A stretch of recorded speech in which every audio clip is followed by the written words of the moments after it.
नमस्कार दोस्तों, संकल्प मैथ क्लासेस में आपका स्वागत है। भिन्नों पर आधारित प्रश्न भाग 6 हल कर रहे हैं। हम भाग 5 में हल करा चुका हूँ। ये कह रहा है 6/7, 8/9, 9/10, 7/8 में से सबसे बड़ी और सबसे छोटी भिन्नों का अंतर हमें पता करना है। तो सबसे पहले आपको ये पता करना पड़ेगा कि इसमें सबसे छोटी कौन सी है, सबसे बड़ी कौन सी है। और इसको पता करने का बहुत ही आसान तरीका मैं आपको बता चुका हूँ। कैसे करेंगे कि अंश में और हर में कितने का अंतर है, 1 का अंतर है। 1 का 6 में भाग देंगे, कितना आएगा, 6 ही आएगा। 9 में और 8 में कितने का अंतर है, 1 का अंतर है। 1 का 8 में भाग देंगे, 8 ही आएगा। 10 में और 9 में 1 का अंतर है, 1 का 9 में भाग देंगे, 9 ही आएगा। और 8 में और 7 में 1 का अंतर है, 7 में 1 का भाग देंगे, 7 ही आएगा। अब हमें पता चल गया कि ये सबसे छोटी है और ये सबसे बड़ी है। इसका मतलब ये सबसे बड़ी हो गई और ये सबसे छोटी हो गई। इन दोनों का क्या करना है, अंतर ज्ञात करना है। तो पहले सबसे बड़ी भिन्न को लिख देते हैं हम और इसके बाद सबसे छोटी भिन्न को लिख देते हैं। एलसीएम निकाल लीजिए, कितना आ जाएगा। एलसीएम आ जाएगा इसका 70, 10×7 70 और 9×7 63 और 7×2 70, 60 हो जाएगा। ये आ जाएगा 3/70। आंसर आ गया डी ऑप्शन आपका इसमें एकदम सही होगा। अगला सवाल देखते हैं। अगला जो सवाल दे रखा है, ये देखिए सारा जोड़ना है। ये भी मैं आपको बता चुका हूँ पहले। 4 + 1 0 है तो 1 अंक के बाद पॉइंट लगा देंगे। 2 0 है तो 2 अंक के बाद पॉइंट लगा देंगे हम। 3 0 है तो 3 अंक के बाद पॉइंट लगा देंगे हम। और 4 0 है तो 4 अंक के बाद पॉइंट लगा देंगे। 1 2 3 4, ये हो गया।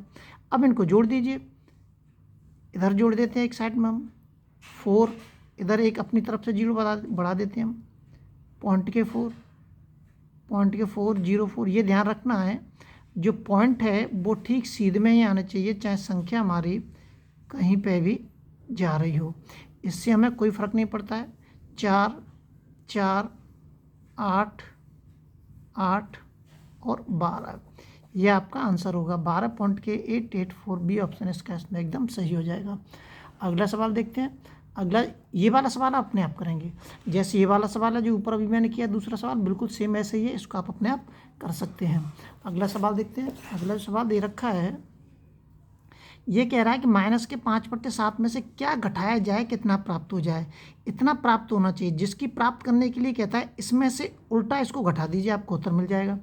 -2/3 में से हमें क्या करना है, घटाना है।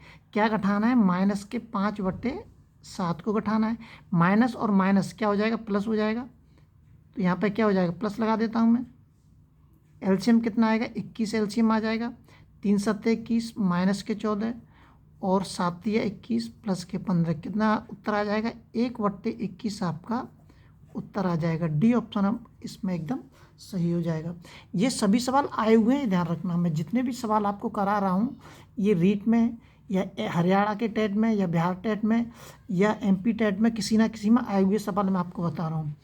किसी भिन्न का अंश हर से 2 कम है, यदि अंश में से 2 घटाया जाए और हर में 2 जोड़ा जाए तो नई भिन्न 1/3 प्राप्त हो जाती है। देखिए कह रहा है, मैंने मान लेता हूँ कि कोई भी एक भिन्न है, और भिन्न जो मान लेता हूँ, ये जो कह रहा है प्रश्न में कि अंश हर से 2 कम है, तो जो भिन्न है जो हमारी, तो भिन्न हमारी क्या बनेगी, है जो हमारी भिन्न बनेगी x + 2। ये अंश कम हो गया, हर से 2, ये 2 ज़्यादा है। अब ये कह रहा है कि आगे इस यदि अंश में से 2 घटाया जाए, अंश में से 2 घटा दिया जाए और हर में 2 जोड़ दिया जाए, हर में 2 और जोड़ दिए गए हमें, तो कितना प्राप्त हो जाता है, 1/3 प्राप्त हो जाता है। कैंची गुणा कर दीजिए, इसका इसमें कर दीजिए, 3x - 6, ये क्या हो जाएगा, x + 4। x को इधर लेके आऊँगा मैं, कितना, 2x बचेगा केवल, क्योंकि ये माइनस की हो जाएगी इधर आके, तो 3 में तो 1x घट जाएगी, 2x बचेगी। -6 को इधर लेके जाऊँगा, कितना, किसका हो जाएगा, प्लस का हो जाएगा। प्लस का हो जाएगा तो 4 + 6 हो जाएगा, कितना, 10 हो जाएगा। 2x = 10, तो x बराबर कितना आ जाएगा, 5 आ गया। अब हम भिन्न पता करना है, ये वाली भिन्न, इसमें आप मान रख दीजिए। इसमें x की जगह पे 5 आ गया और नीचे 5 + 2, कितना हो जाएगा, 5/7 आपकी भिन्न हो जाएगी। सी ऑप्शन हम इसका एकदम सही हो जाएगा। अगला सवाल देखते हैं। अगला जो सवाल दे रखा है, उम्मीद करता हूँ समझ में आया होगा। अगला सवाल देखते हैं। ये देखिए, ये लिखित में सवाल आया है, यदि किसी उचित भिन्न का मतलब होता है सम भिन्न, ये ध्यान रखना। उचित भिन्न का मतलब सम भिन्न।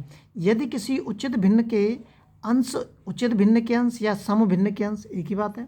उचित भिन्न के अंश और हर को उतनी ही धनात्मक मात्रा जो शून्य से अधिक हो उससे बढ़ा दिया जाए तो परिणामी भिन्न क्या होगी।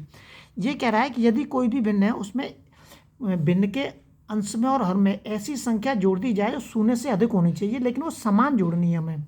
तो बताइए उसका मात्रा क्या, उसका मान क्या होगा। ये मैंने यहाँ पर लिख दिया, किसी उचित भिन्न का मान 1 से छोटा होता है। ये याद रखना है आपको कि किसी उचित भिन्न या समभिन्न का मान 1 से छोटा होता है। जब किसी उचित भिन्न का अंश तथा हर में समान धनात्मक संख्या जोड़ दिया जाता है तो भिन्न का मान वास्तविक मान से बड़ा हो जाता है। वो तो होगा ही ऑटोमेटिकली। जैसे ये वास्तविक भिन्न दे रखी है, मैंने इसमें भाग दिया है तो कितना आ गया 0.75। अब इसमें कोई सी भी समान धनात्मक संख्या जोड़ दी मैंने, इसमें भी एक जोड़ दिया, इसमें भी एक जोड़ दिया, क्या हो गया 4/5। अब इसमें मान देंगे तो देखिए वास्तविक से बड़ा हो गया मान, वास्तविक भिन्न से मान क्या हो जाएगा, बड़ा हो जाएगा। अगली वीडियो में आपसे फिर मिलते हैं, जब तक आप अपने लेवल पर वीडियो को शेयर और सब्सक्राइब जरूर करें।